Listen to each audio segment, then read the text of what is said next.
ಮಂಡಿಗೆ ತುಂಬ ಎಕ್ಸಸೈಸಸ್ ಇದ್ದಾವೆ. ಅದರಲ್ಲಿ ಮೋಸ್ಟ್ ಪ್ರಾಮಿನೆಂಟ್ ಎಕ್ಸಸೈಸಸ್ಸು ಏನಪ್ಪ ಅಂದರೆ ಆಫ್ ಸ್ಕ್ವಾಟ್ಸ್ ಮಾಡೋದು. ಅಂದರೆ ಅದರಲ್ಲಿ ನಮ್ಮದು ಗ್ಲೂಟಿಯಲ್ ಮಸಲ್ ವೀಕ್ನೆಸ್ಸು ಮತ್ತು ಯಾಮ್ಸ್ಟಿಂಗ್ ಮಸಲ್ಸು ಮತ್ತು ಕ್ವಾಡ್ರಿಸೆಪ್ಸು ಈ ಮಸಲ್ಸು ವೀಕ್ ಇರುವಾಗ ಮಂಡಿ ಯೂಶ್ವಲಿ ಪೇಯ್ನ್ ಜಾಸ್ತಿ ಆಗುತ್ತೆ. ಸೊ ಅದು ಆಗದಿರೋ ಥರ ಅವಾಯ್ಡ್ ಮಾಡಬೇಕು. ಆ ಮಸಲ್ ಅಟ್ರೋಪಿ ಆಗದಿರೋ ಥರ ಮಾಡಬೇಕು ಅಂದರೆ ನಾವು ಈ ಎಕ್ಸಸೈಸ್ ಕಂಪಲ್ಸರಿ ಮಾಡಲೇಬೇಕು.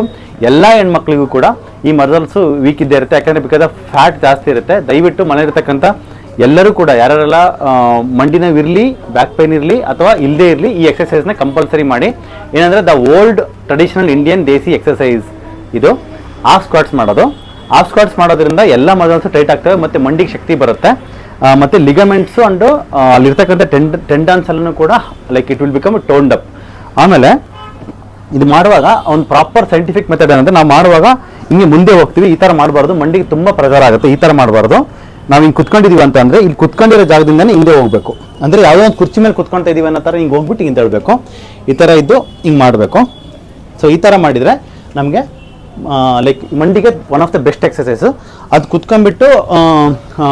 ಕುತ್ಕೊಂಡ್ಬಿಟ್ಟು ಮಾಡಿದ್ವಿ ಅಂತಂದರೆ ಕುತ್ಕೊಂಡ್ಬಿಟ್ಟು ವೆಯ್ಟ್ ಹಾಕೊಂಡ್ಬಿಟ್ಟು ಈ ಥರ ಮಾಡ್ಬೋದು ಅಥವಾ ಈ ಥರನೂ ಮಾಡ್ಬೋದು. ಅದು ಜಸ್ಟ್ ಇಲ್ಲಿ ಮಾತ್ರ ವರ್ಕ್ ಆಗುತ್ತೆ. ಬಟ್ ಮೇನ್ಲಿ ಮಸಲ್ಸ್ ಬಂದು ಇಲ್ಲಿ ಮತ್ತು ಇಲ್ಲಿ ಮತ್ತು ಹಿಪ್ಸು, ಈ ಮಸಲ್ಸ್ ಟೈಟ್ ಆಗಬೇಕಾಗಿದೆ. ನಮ್ಮ ಜೊತೆ ಪಾರ್ವತಿ ಅಂತ ಅಜ್ಜಿ ಇದ್ದಾರೆ. ಅವರು ಮೈಸೂರಿಂದ ಬಂದಿರೋದು. ಅವರು ಎಕ್ಸಸೈಸ್ನ ಲೈಕ್ ನೀವು ಹೇಳಿ, ಎಕ್ಸಸೈಸ್ ಯಾವಾಗ ನೋಡಿದ್ರಿ ನೀವು? ನಾನು ಒಂದ್ಸಲ ನೋಡಿದೆ ಸರ್. ನೋಡಿ ಏನು ಮಾಡ್ತಾ ಇದ್ದೀರಾ? ಅದೇ ನೀವು ಮಾಡಿದ್ದನ್ನೆಲ್ಲ ಎಲ್ಲ ತೋರಿಸ್ತೀರಲ್ಲ, ಆ ಥರ ಎಲ್ಲ ಮತ್ತೆ ನೀವೊಂದ್ಸರಿ ಮಾಡಿ ತೋರಿಸ್ತೀರಾ? ಇನ್ನು ಬೇರೆಯವರೆಲ್ಲ ನೋಡ್ಬಿಟ್ಟು ಮಾಡಲಿ ಅಂತ. ನಿಮ್ಗೆ ಹೆಂಗೆ ಬರುತ್ತೆ ಹಂಗೆ ಮಾಡಿ, ಏನಾದರೆ ಕರೆಕ್ಷನ್ ಮಾಡಿ. Yes, super super super.